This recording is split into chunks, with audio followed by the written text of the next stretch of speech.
Okay, chapter 1 is called Money, Coins and Paper.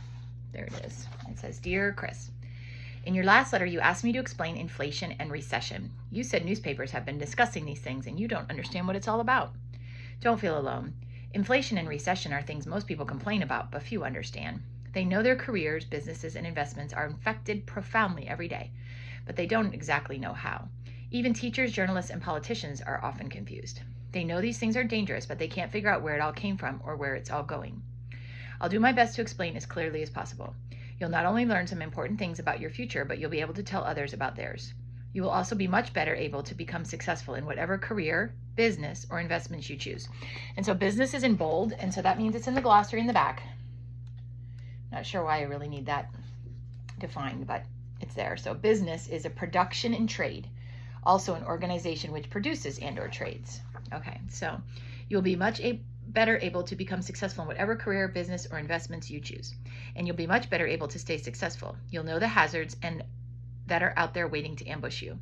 As they say, forewarned is forearmed. So if you're warned ahead of time, right, you're armed.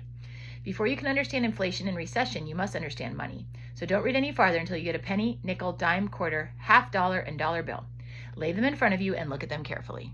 Okay, I don't know that you guys have all of those, but if you've got a penny, nickel, dime, quarter, at least, and a dollar, maybe not have a half dollar. Notice the penny and nickel have no grooves on the edges like the other coins do. These grooves are called reeding, and believe it or not, R-E-E-D-I-N-G. So actually, why don't you guys go get that? Go get a penny, nickel, dime, quarter, and a dollar bill. You may not have a half dollar, but why don't you go get the rest? Pause it for a second, because I think it's important that you look at this. The penny and nickel have no grooves on the edges like the other coins do. Those grooves are called reeding, and believe it or not, they play a part in inflation and recession. Next, look at the edges of the reeded coins. Notice there is copper sandwiched between a nickel zinc metal. These are called clad coins because the copper and nickel zinc are clad together. Before 1965, these coins were not clad. They were made entirely of 900 fine silver. That's silver which is 90% pure. The other 10% is some base, not precious metal, that was added to make the coin hard. You'll notice none of your dimes, quarters, or halves are dated before 1965. That's because of inflation and recession, and I'll explain it later. Also, something you probably didn't know is that none of the coins you are looking at are really coins. They are tokens. A coin is a disc of precious metal like gold or silver. If the disc contains no precious metal, it is a token. However, I'll call them coins because that's what you are used to. Now look at the dollar bill. Notice above Washington's picture, it says Federal Reserve Note. Years ago, this said silver certificate, and I'll be explaining why it was changed to its present form. Now look to the left of Washington and notice the thing that it says there. It says, this note is legal tender for all debts, public and private. Remember, legal tender. It's important, and I'll be explaining why. All the things you have just observed are directly connected to inflation and recession. In my next letter, I'll begin explaining how. First, I'll tell you about inflation, then recession. I'll cover lots of different ideas, and then I'll tie them all together in my final letters. Love, Uncle Eric. And he's got a picture of the dollar bill there. Okay. So chapter 2 is called, I don't even know how to pronounce that, Tanstoffel, the Romans and Us. I don't even know that word. Tanstoffel. I don't know that word. Okay, dear Chris. During the 1970s and early 1980s, most of Western civilization and even some Eastern countries like Japan experienced a double-digit inflation. Double-digit means that each year prices are rising at the rate of 10, a double-digit number, % or more. For instance, during a double-digit inflation, a magazine that cost you $1 last year would cost you $1.10 or more this year. Inflation this serious and this widespread had not happened in the United States since this country became a nation, with the exception of the inflation of the Confederate dollar during the Civil War. However, it was almost this widespread about 20 centuries ago during the days of the Roman Empire.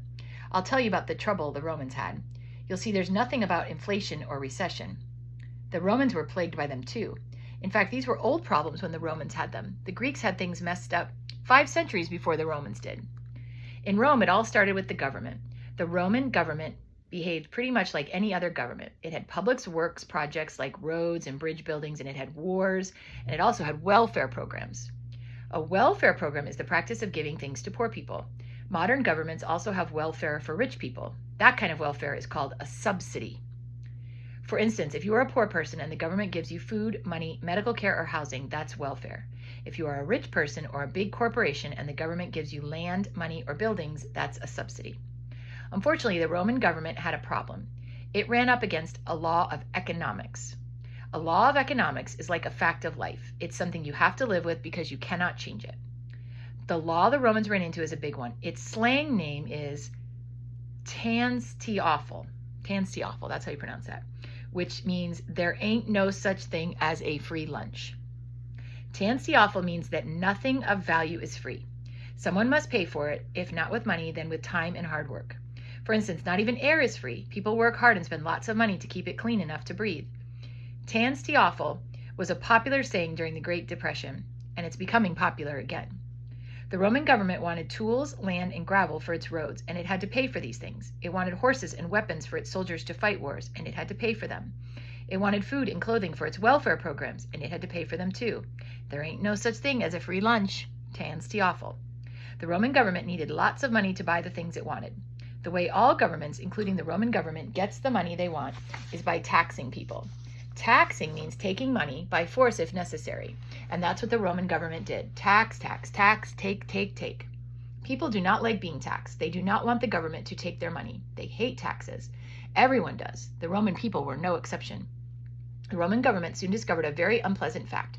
When taxes get too high, people get mad enough to revolt and overthrow the government, as the colonists did during the American Revolution. The Roman government dared not raise taxes any further, but it still needed money to pay for all the things it wanted. That was a tough problem, and most modern governments have the same problem today: how to get money without raising taxes. There was a solution. The Roman government discovered counterfeiting. Counterfeiting is the making of phony money. A way to counterfeit nowadays is to print phony money on a printing press. Another, which has become more widespread, is to create phony money using the Federal Reserve System, which I'll explain later. But 20 centuries ago, the printing press had not yet been invented. All money was metal coins, and the government had to make phony coins. This is how it was done. The main coin used in the Roman Empire was the denarius, which was 940 fine silver, or 94% silver. When the tax collectors brought the coins into the Roman government's treasury, the government would have the coins clipped. Clipping a coin means shaving the edges off. The shavings from the clipped coins were used to mint new coins. The government would then have not only the clipped coins, but the new coins too. It had a lot more money to buy things it wanted. But the Roman people were not stupid. They soon realized that some of their coins were too small and light. Some of the silver was missing. They either refused the clipped coins or they reduced the value. And there's a picture there of a silver denarius, 81 to 96 AD. There's a picture, not a great picture, but for instance, if you wanted a loaf of bread and the price was 1 denarius, the baker would either refuse to accept a clipped denarius, or he would demand 2 clipped coins as a substitute for 1 whole coin. In later centuries, people developed an easy method for telling if a coin was clipped. They had notches cut into the edges of the coins. The coins were reeded, R-E-E-D-E-D. Any clipped coin was easily recognized because the reeding was gone. As you can see on your dimes, quarters, and half dollars, reeding is still practiced today. Base metal coins, like your pennies and nickels, are not reeded because no one ever clips them. But precious metal coins, like dimes, quarters, and halves, which did contain silver until 1965, are reeded. Our clad coins are reeded so they will look like silver coins. Since reeding made the clipping obvious, a new system of counterfeiting was started. When a denarius was brought into the treasury, it was melted down. Some base metal, like copper, was added in. The new coins were minted out of the mixture. A denarius might come into the mint being 94% silver and then go out being only 84% silver. Since less silver was used in each coin, more coins would be made, and the politicians had more money to spend. Every year, coins were melted and reminted with a little more base metal mixed in each time. This is called debasing the money, and it went on for many years. In 54 AD, a denarius was 94% silver. By 218 AD, it was down to 43% silver, and only 50 years later, it was less than 1%. Look at your half dollar. In 1964, it was 90% silver. 5 years later, it was down to 40%, and today it contains no silver. The Roman people knew their money was losing its silver, so whenever they got a coin with a lot of silver in it, they would save it. They would only spend low silver coins. The high silver coins were not used to buy things, while the low silver coins were used a lot. Only low silver coins circulated. High silver coins were hoarded and hidden away. Gresham's law was in action. Gresham's law is a law of economics that says bad money drives good money out of circulation or out of use. In other words, people always save good money and buy things with bad money. They want to keep the good money and they want to get rid of the bad money. For instance, in 1965, Gresham's law started working in the U.S. When the debased American coins were made, people saved the old silver coins and spent the new clad coins.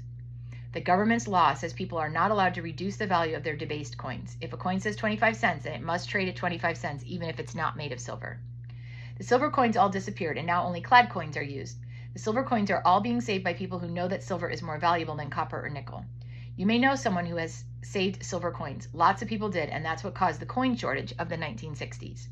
Remember, the Roman government had to pay for what it bought, but it didn't want to raise taxes to get the money, so the politicians started counterfeiting. More about Romans in my next letter, Uncle Eric.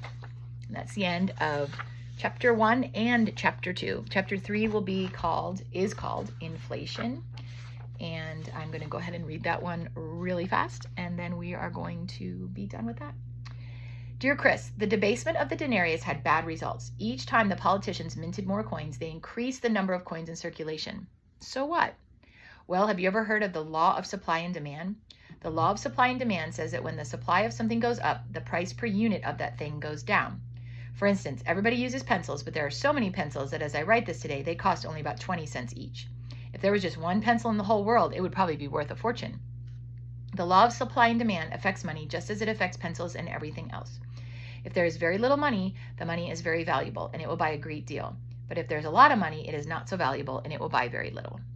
That's what happened to the Roman money. The politicians counterfeited so much of it that it became almost worthless. In 100 AD, a bushel of wheat cost 3 denarii. By 344 AD, it cost 2 million. Every time the number of denarii rose, each individual denarius lost some of its value. That's inflation. Inflation is an increase in the amount of money. Inflating or increasing the supply of money causes the value of each unit of the money to go down. When the value of the money goes down, you need more of it to buy what you want. Okay, so it's got a little picture here, and it says, so the value of money is going down, but the amount of money is going up, and the prices are also rising, is what that says. In the Roman Empire, it was not the value of food, clothing, and other things that were going up. It was the value of the denarius that was going down. Bread didn't cost 300 denarii because the bread was so valuable. It cost 300 denarii because the denarii were almost worthless. The same thing is happening today. It is happening not only to the dollar, but to almost all money. British, Chinese, Russian, Mexican, you name it. All over the world, government officials are creating so much money that the money is losing its value. Prices are rising almost everywhere. In 1960, there were about $140 billion in the United States. Compared to today, prices were not very high. By 2014, the total number of dollars was more than 2.8 trillion, and prices were much higher. Extra money has been created because the people who run the government are using it to pay for what they buy. I'll explain that more in another letter. It's important to remember that even during times when there is no inflation, some prices rise and others fall. But inflation causes almost all prices to rise, and that's why we worry about it. It's also important to remember that inflation is not the same thing as rising prices. Inflation causes rising prices. Most people get confused about this. Also, rising prices are just one consequence of inflation. There are others, and I'll be explaining them shortly. Before I go into them, I'm going to tell you more about the dollar. Remember, inflation is an increase in the amount of money. It causes the value of the money to fall, so prices rise. Now you know why you can't easily buy a piece of candy for a penny the way children could in the 1940s. The candy didn't go up, the penny went down. That's what happened to penny candy, right? And that is the end of chapter 3.